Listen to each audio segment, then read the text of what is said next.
Everyone, does this sound okay? Perfect. I know I stand in between you and lunch, so at least it's not between you and alcohol. So my name is Nathan Kendrick. I'm a co-founder here at DesignMap, a studio up in San Francisco. If you can tell by the white hairs, I've been around for a while. So we've been in business for 11 years, and I've been in this industry for almost 20. The reason that I'm up here is actually because of the amazing effort and design work by my team. So Mike, Kahn, Tin, and Tiffany, I believe, are here. And then a special shout out to Christiana and Courtney, who are not. They worked on this project with InsideSales.com called Sales Acceleration. And they were an incredible design partner. Really great work. You'll probably see this video later on today. However, I'm not going to talk about that today. I just couldn't help myself. I had to, given the opportunity, talk about the future of UX, so about kind of the larger topic for today. And it's Ryan Gosling. So we can tell that Ryan Gosling is a designer because he's got black-rimmed glasses on. And if you've seen Blade Runner, we're all robots in the future. So the future of UX is designer robots. And he's also probably got a whole bunch of like sensors and cameras recording everything, living in VR at this point, in his autonomous self-driving car with a bunch of sidekicks and AI assistants on his way to Mars. So, who knows what the future is, right? I think humans have proven that we're really kind of terrible predictors of the future. So I think what we do, or what I do know, is that the future of UX is not all of the things.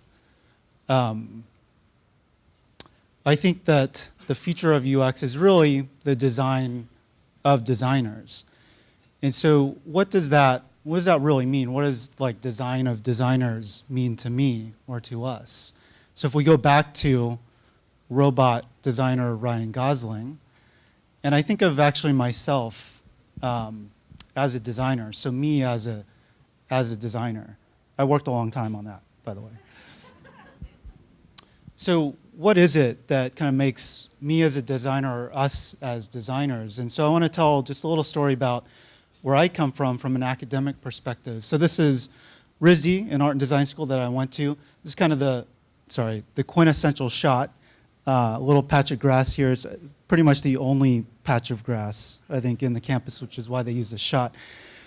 Anyways, I majored in graphic design, and if you're familiar with that program, it's like very Swiss, very international style. That program hasn't changed from the 60s, and what you see here is kind of a quintessential design exercise. So step one is photocopy a whole bunch of letters from a font book. You cut them out. You create words and sentences, perfectly letter space, and then transfer that with tracing paper onto cardstock. And then step four is to perfectly hand paint those letters that form words into sentences. And so what were they teaching us in doing that? I think they were really teaching us to seek perfection and to get it perfect and to make it kind of this solitary goal in mind. And also to really make it really, really, really difficult and fail over and over and over again in that seeking of perfection. And so what does that do as a designer? It forms this mentality, and actually Chuck is here, he created this diagram. So on one end of that spectrum in this like kind of designer's mentality is everything is terrible, bad, or it's fine, it's all right. But they're all really closely together on that left side.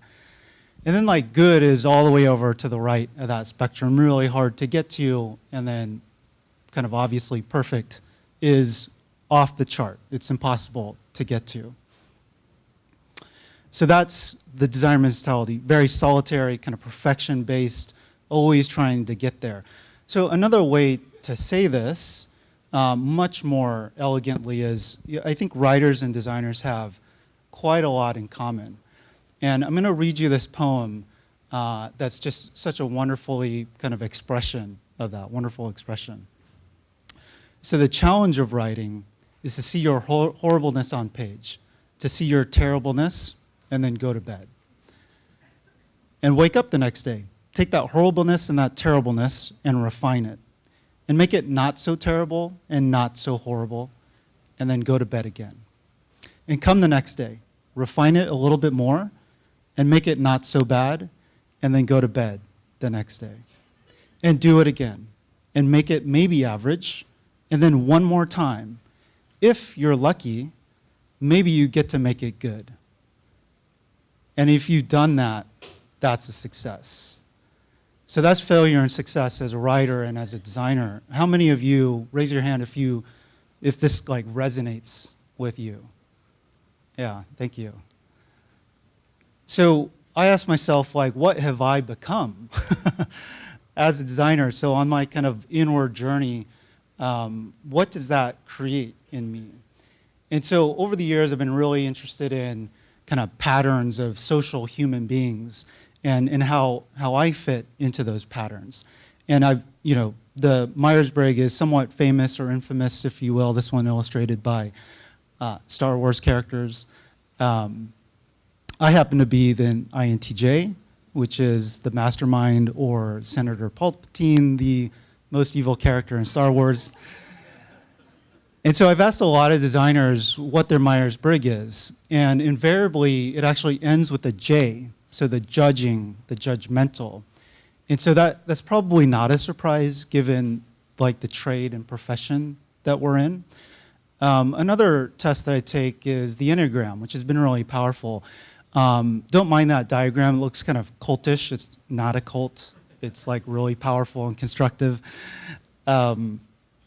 This one has been really helpful for me. So it turns out I'm a type 8. It's called an active controller. It's also known as like the protector or the challenger or the asserter. And how did I kind of become this personality type? And so post-college, I'll tell you a little story again. Just after college, I won't do a whole life's memoir, so don't worry. So post-college, I jumped really 2 feet into the internet boom here in Silicon Valley. And this was all like pre-Google, pre-iMac. Design wasn't really embedded into the culture here. No one really knew what design is or how it could help them. So I spent years being kind of that lone wolf designer that ended up defending my work, kind of proving its value and my value ultimately. And that's really difficult, really frustrating, very kind of suffering based, really similar to how I was trained as a graphic designer. The thing is that I was like moderately successful. I got to work at these incredible companies, big brands, big tech companies to small exciting startups.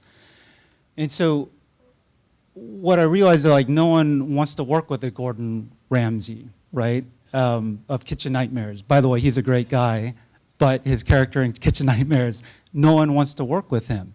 He's a control freak. Look at my face in that photo. No one wants to work with that guy. And so through all this kind of proving myself and proving design's worth, I create a certain personality type. And so these are kind of some words associated with that. So some of these that I thought were strengths were ultimately really weaknesses that worked against me. So being decisive could be a strength, but it could also be a weakness where I'm not inclusive or getting under other people's input.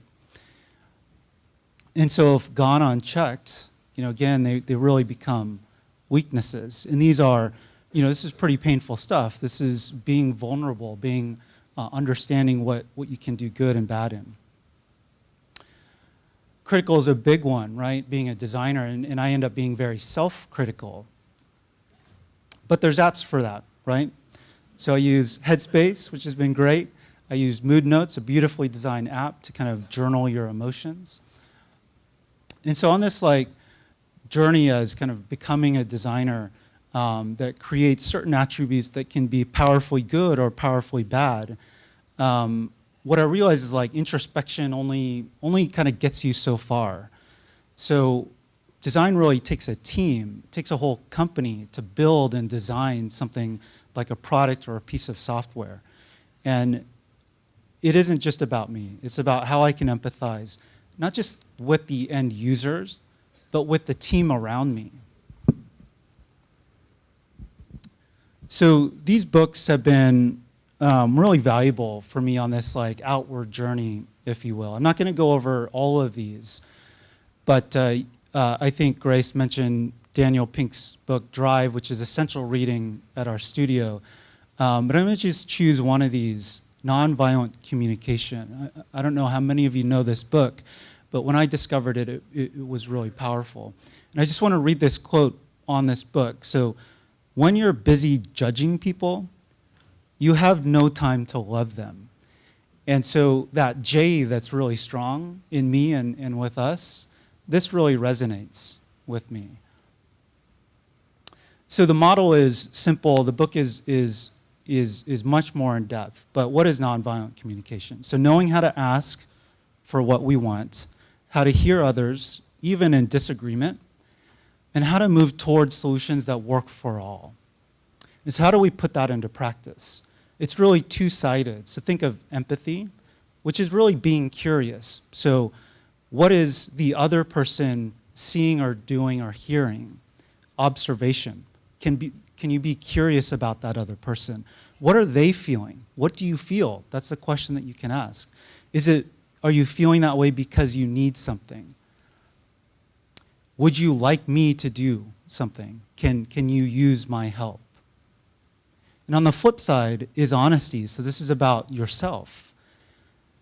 I saw or heard something, my observations. Can I articulate that? If I can articulate that, then I can tell you how I feel. How I feel is connected to my needs, met or unmet. And then making a bid, making a request. Would you be willing to help me? And I think that's really hard for designers. That's really hard for me, asking for help. And so what I really like about this model is that it invites us to really expand our vocabulary. And so there's really like 5 core emotions or core feelings, but there's a lot of subtlety and variety and range to them. And building this vocabulary around feelings is really important in how we communicate with both ourselves as well as others. And then there's like 6 core needs of human beings: connection, well-being, honesty, etc. And then a huge range of those core needs. So practicing empathy and honesty, I believe, is a skill just like any other. Drawing wireframes, learning code, making a presentation. They're really skills that we can kind of diligently and rigorously build.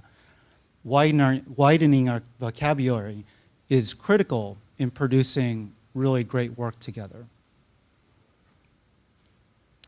And so through kind of understanding what makes me tick and how to work better with other people is really what I liken to like our journey together. And so I wanted to share today like a framework of this as just a little step further. So if I think of myself as a designer or you guys as designers, I believe that there's really 3 vectors to each person. And so those vectors are grit, quality, and heart. So grit is really what drives you forward, what motivates you, what makes you persevere through the good times and the bad times. Quality is what we know well as designers, right? Raising that bar, having a high standard, almost perfection that we're striving for. And then heart is all about emotional intelligence. How well do I know myself? And how curious and how well do I know other people around me? And so the future of design is really the design of designers. A designer with those qualities, those 3 vectors that work well with a team of people, they can design the future. They are the future of UX. And so it's not all the things. It's not Ryan Gosling. It's not just about me either. But it's really all of us, all uniquely shaped with our own perspectives being curious about each other and ourselves, we can really create the future of UX. And I think we just have a couple seconds. I think I used up all my time. Thank you. Would love to talk with you after this.